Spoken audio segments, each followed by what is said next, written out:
वैदिक ज्योतिष चैनल को सब्सक्राइब कर ले। डेली ऐसे ही वीडियो देखने के लिए बेल आइकन को भी दबा ले। आज जो कमेंट में जय श्री कृष्णा लिखेगा उसके घर की परेशानी दूर हो जाएगी। चलिए शुरू करते हैं वीडियो को। जय श्री कृष्णा। राधे राधे। जितनी भी हमारे अंदर गलतियां हैं वो विकार से होती हैं।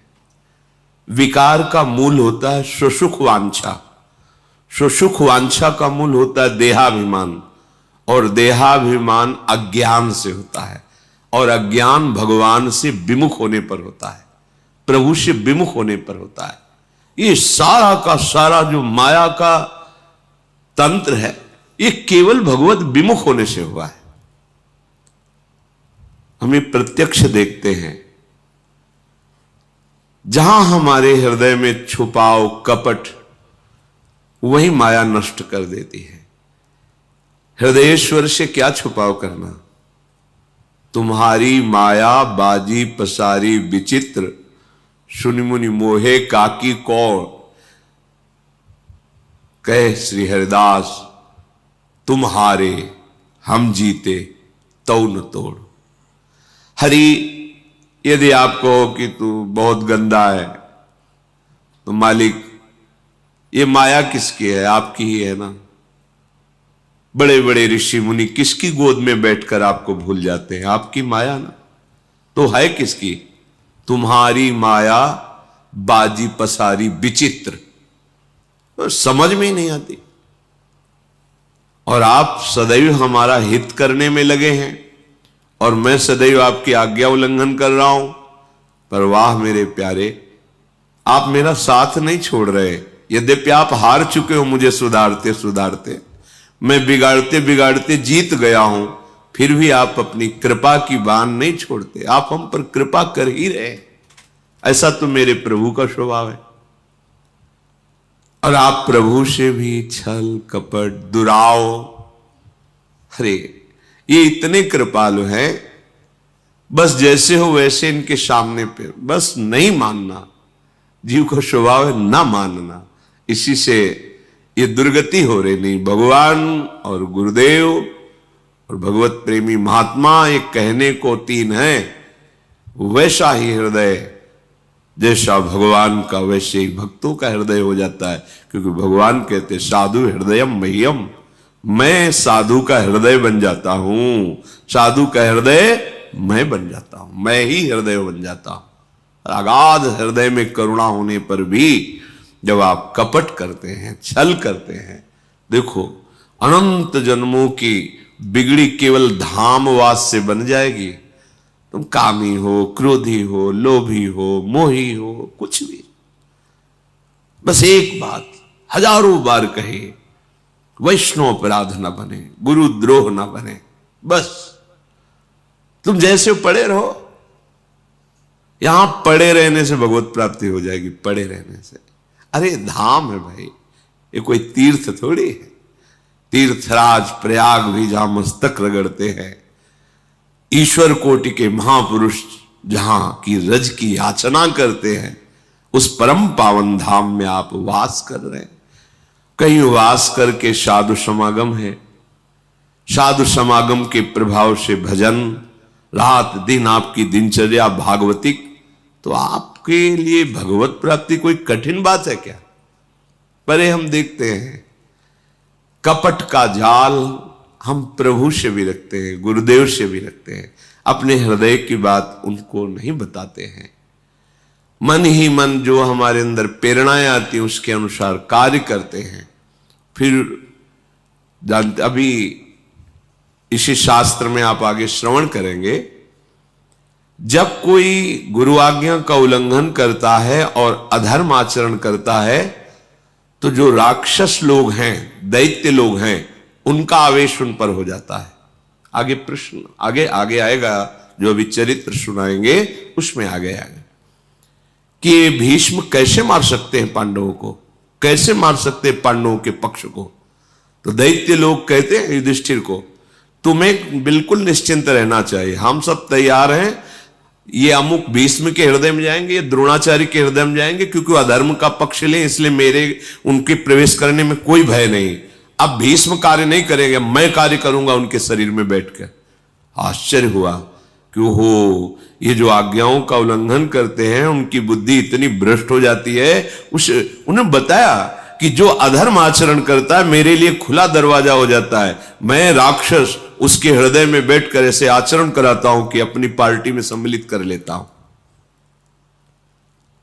बोले तुम्हारी बुद्धि क्यों काम? क्योंकि वो आविष्ट हो चुकी है, असुरों से आविष्ट, आसुर भाव वहां प्रकाशित हो गया है।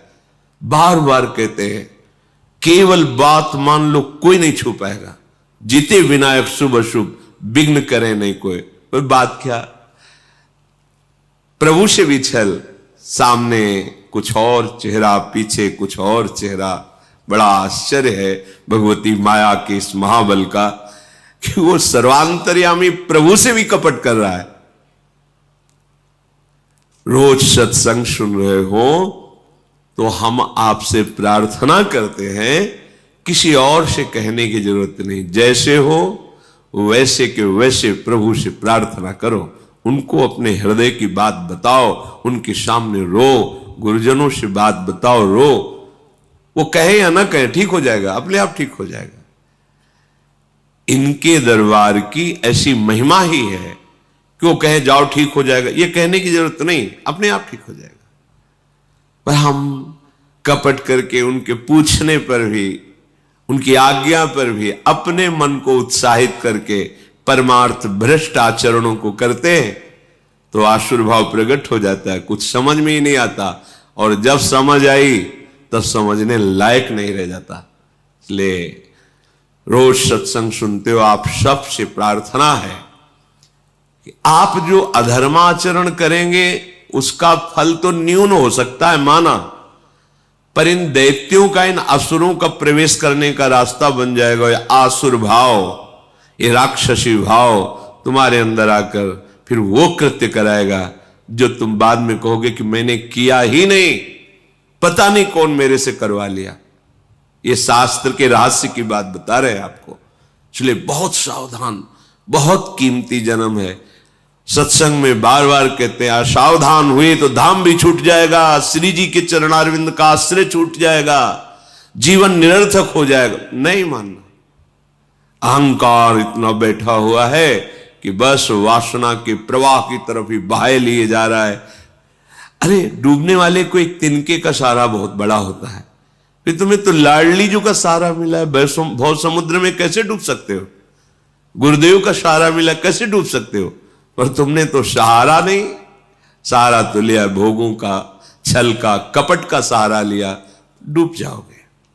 सत्संग सुनो, उसे आचरण में उतारो और मन से लड़ना सीखो। ये मन से जो तुम हार रहे हो, इसमें तुम्हारी कमी है। तुम इतना दुलार मन को क्यों करते हो? थोड़ा प्यार तो प्रभु से कर लो, प्रभु के नाम से कर लो, प्रभु के जनों से कर लो, प्रभु की बात पर कर लो। अनंत जन्मों से इसी मन का दुलार करते रहे हो, इस जन्म में थोड़ा तो समझ जाओ।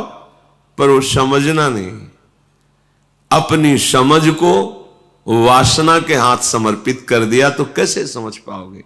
उपासना के हाथ समर्पित कर दो, अभी ठीक हो जाओगे, अभी समझ जाओगे। कुछ ठीक नहीं होना, बस स्वीकृति बदल देनी। जहां स्वीकृति बदली तुम विजय प्राप्त कर लोगे। ना तुम स्त्री हो, न पुरुष हो, भगवान के अंश हो, प्रियाजू के निज जन हो, ये कहां स्वीकृति? स्त्री भाव में हुए तो काम क्रोध लोभ ईर्ष्या मुझे, पुरुष भाव में हुए तो इसी भाव की स्वीकृति से तुम्हारे अंदर ये सब दुर्गति वाले लक्षण हैं।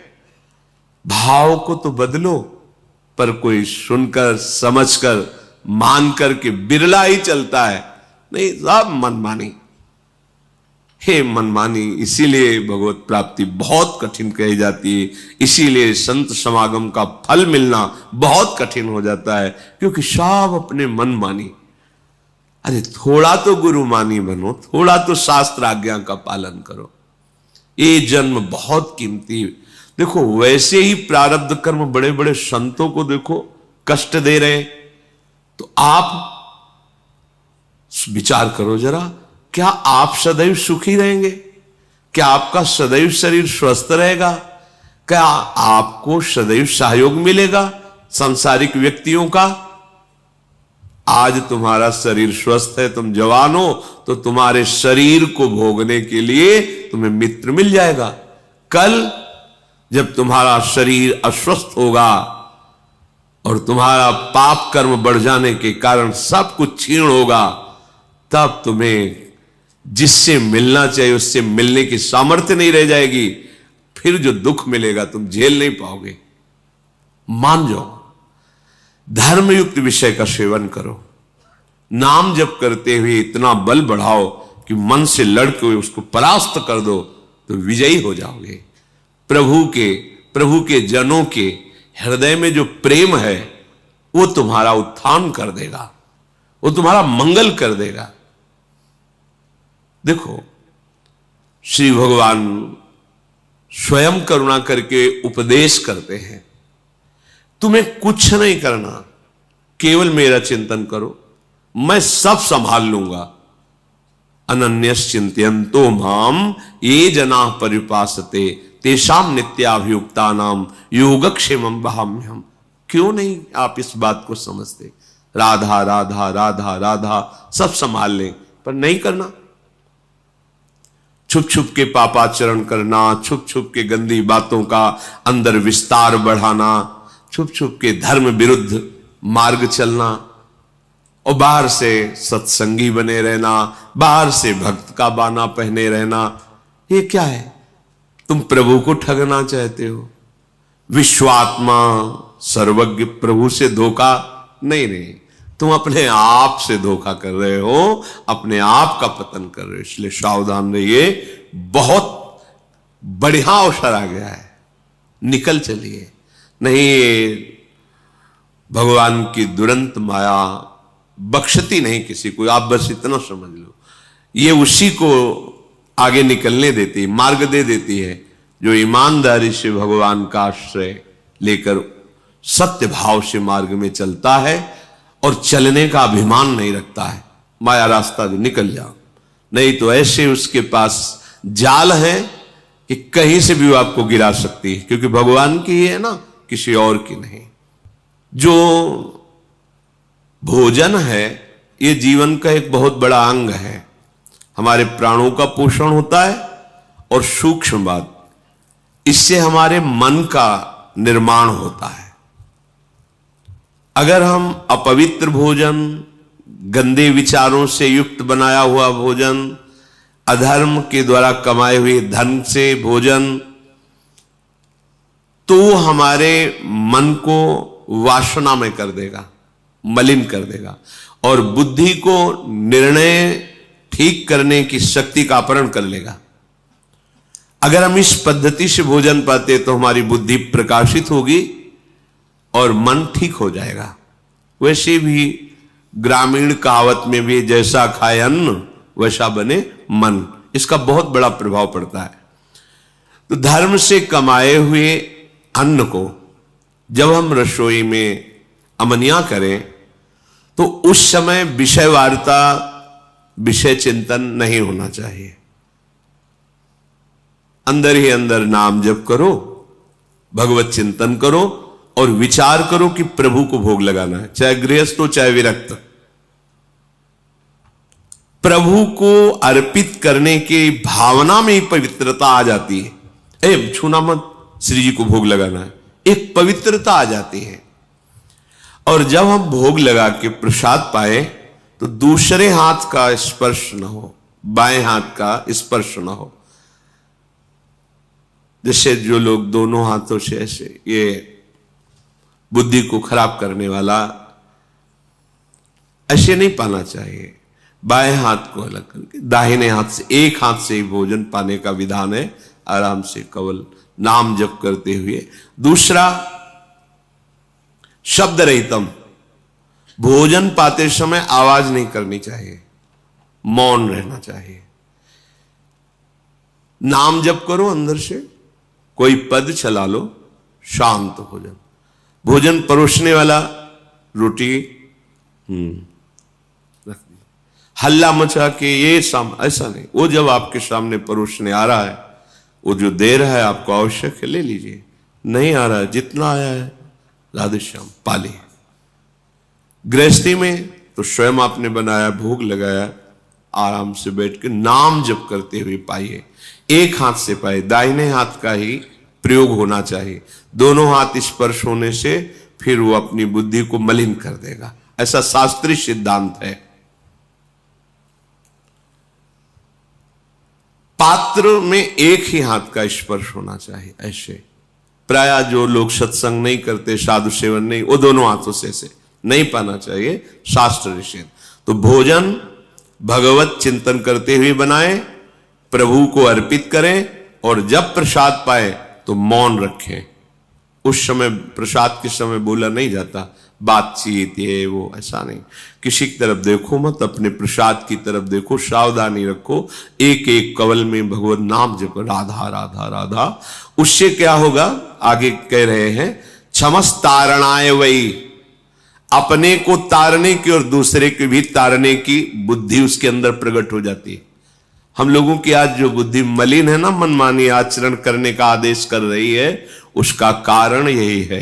बहुत तरह से हम अपनी बुद्धि को अपवित्र करते रहते हैं। आहार पूरे जीवन का आधार है। भोजन ठीक है तो सब ठीक हो जाएगा।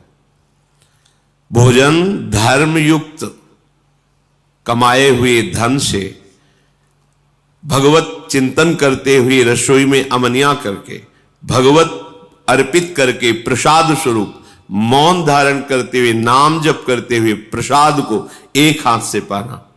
इससे क्या होगा, कह रहे हैं सात क्षमस तारणाए वही, वो अपने को भी तारने में समर्थ है और दूसरे को भी तारने में समर्थ हो जाएगा। क्या होगा, उसकी बुद्धि भगवत परायण हो जाएगी। और इसके विपरीत जूता पहने हैं। अब जैसे आप समय देखो कलयुग का, आप जैसे भोजनालय में कहीं, जिन्हें होटल आदि कहते हैं, वहां पाने गए तो आप जूता थोड़ी उतारते हैं, हाथ थोड़ी धोते हैं, कुल्ला थोड़ी करते हैं, पशुवत आचरण। ऐसे ही जूता पहने हुए, ऐसे ही क्या कैसा बना हुआ है, कोई निर्णय नहीं। तो बुद्धि कहां जा रही है, देखो ना, केवल धर्माचरण की तरफ बुद्धि जा रही। शास्त्र युक्त इंद्रियां शांत, भगवत चिंतन परायण, धर्म युक्त चेष्टा, ये सब केवल कहने में रह जाती, जीवन में आचरण में नहीं आ पाती, क्योंकि आहार विहार ही ठीक नहीं है। यही मूल है। बड़े बड़ी पवित्र बुद्धियों को भी आहार दूषित जाने पर भ्रष्ट आचरण हो गया। आहार बहुत बड़ा बल रखता है। जिसने कभी जीवन में मदिरा एक बूंद भी जबान में नहीं रखी, और जिसने कभी किसी की निंदा नहीं की, और जो विधि पूर्वक शास्त्रों का स्वाध्याय करता है और नाम जप करता है, वो पूरे विश्व को तार देगा, अपने आप को भी और पूरे विश्व के तारण करने की सामर्थ्य रखता है। ये साधारण बात नहीं है। जो आजकल के नवीन अवस्था के बच्चे खिलवाड़ में मदिरा को पीते हैं, क्या है, जिसके मुख में कभी जीवन में मदिरा नहीं गई है, किसी प्रकार से किसी की निंदा नहीं की, दोष आरोपण नहीं किया, और जो शास्त्र स्वाध्याय भगवान नाम जप करता है, सहज में मन शांत होकर उसका भगवदाकार हो जाता है। पूरे विश्व तारने की तात्पर्य है कि अगर पूरा विश्व उसकी बात मान ले, उसका आश्रय ले ले, तो उसका कल्याण करने में वो समर्थ है। यह हव्य, यज्ञ और काव्य, श्राद्ध, जितनी भी वस्तुएं हैं, ऐसे भजन करने वाला सबको पाने का अधिकारी है। यदि ऐसे जिसने कभी मदिरा नहीं, कभी मांस नहीं, शास्त्र स्वाध्याय, नाम जप, भगवत परायण, उसको दिया हुआ दान ऐसे सफल होता है जैसे प्रज्वलित अग्नि में दी हुई आहुति। साधु को कभी किसी अस्त्र से किसी पर प्रहार करने की जरूरत नहीं होती। मन्यु प्रहरणा विप्रा न विप्राहा शस्त्र योधिना निहन्युर्मन्युना विप्रा वज्रपाणिरिवासुरान। साधु का अस्त्र है क्षमा। वो किसी लोहे या धातु से बने हुए हथियारों को पास रखकर उनसे प्रहार नहीं करता। जैसे त्रिभुवनपति इंद्र के हाथ में वज्र विराजमान है और जिस पर प्रहार करें अमोघ है, ऐसे साधु का असंतुष्ट हो जाना अपराधी को नष्ट कर देता है। अस्त्र की जरूरत नहीं, मारने की जरूरत नहीं, मुस्कुराने की जरूरत है। ध्यान रखना, अगर कोई साधु नाराज होकर तुम्हारे अपराध पर तुम्हें कटुवचन बोल दे, दंड विधान कर दे, तो जय मनाना, भगवान तुम्हारी जय हो, तुमने निर्मल कर दिया। और अगर वो मौन होकर के निकल जाए तो घबरा जाना, फिर तुम्हें कोई नहीं, वो वज्र जैसे अमोघ, ऐसे यहां कह रहे हैं। वज्रपाणि रिवासुरान निहन्युर्मन्युना विप्रा। वो उपासक, वो साधु, इसी को भगवान में संकेत करते हैं शंकर जी कि उमा क्षमा सापहुते भारी, अपने कर्म जाए अपकारी। भगवत मार्ग के उपासक को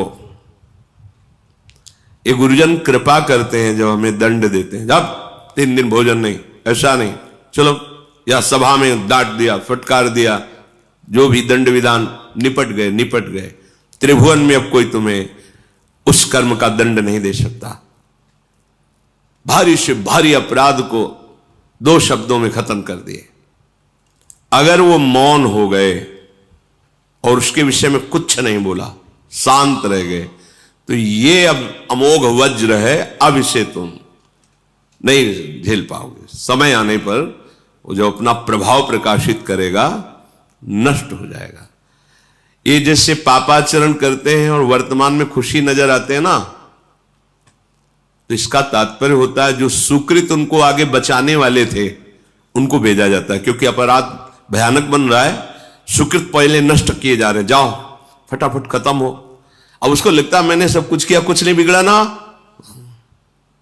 अब वर्तमान का भयानक अपराध जब उन सुकृतों का नाश कर देगा, फिर इसके बाद जब उसका प्रोसेस शुरू होगा, फिर किसी की सामर्थ्य नहीं है।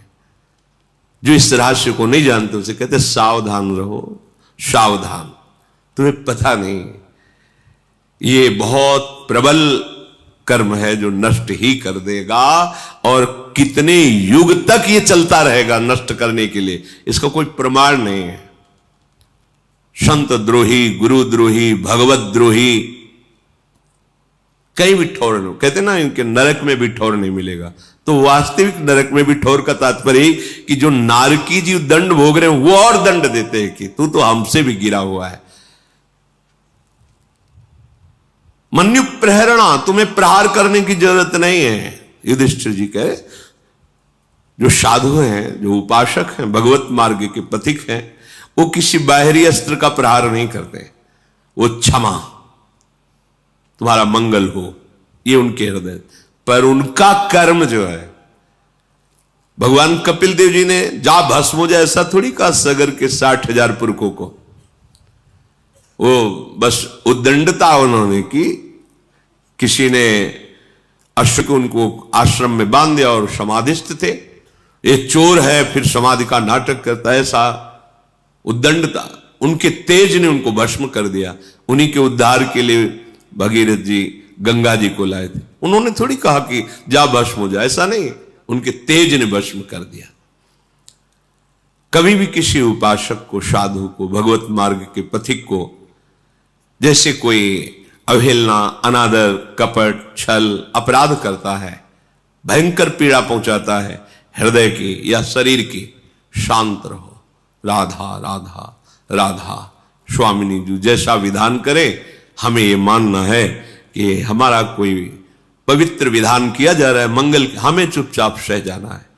ये तुम्हारा सह जाना वज्रपाणि रिवासुरान, जैसे देवराज इंद्र के द्वारा चलाया हुआ वज्र अमोघ है, जिस पर गिरेगा, पहाड़ पे गिरे तो धूल बना के फेंक दे, वज्र का ऐसा प्रभाव है। ऐसे ही वो तुम्हारा क्षमा, तुम्हारा मंगल साप होते भारी। हम ये अंदर से चाहें भी ना कि उसको कष्ट मिले, मंगल, भगवान तुम्हारा मंगल करें, श्री जी मंगल करें, बस तुम्हारे हृदय में ये होना चाहिए।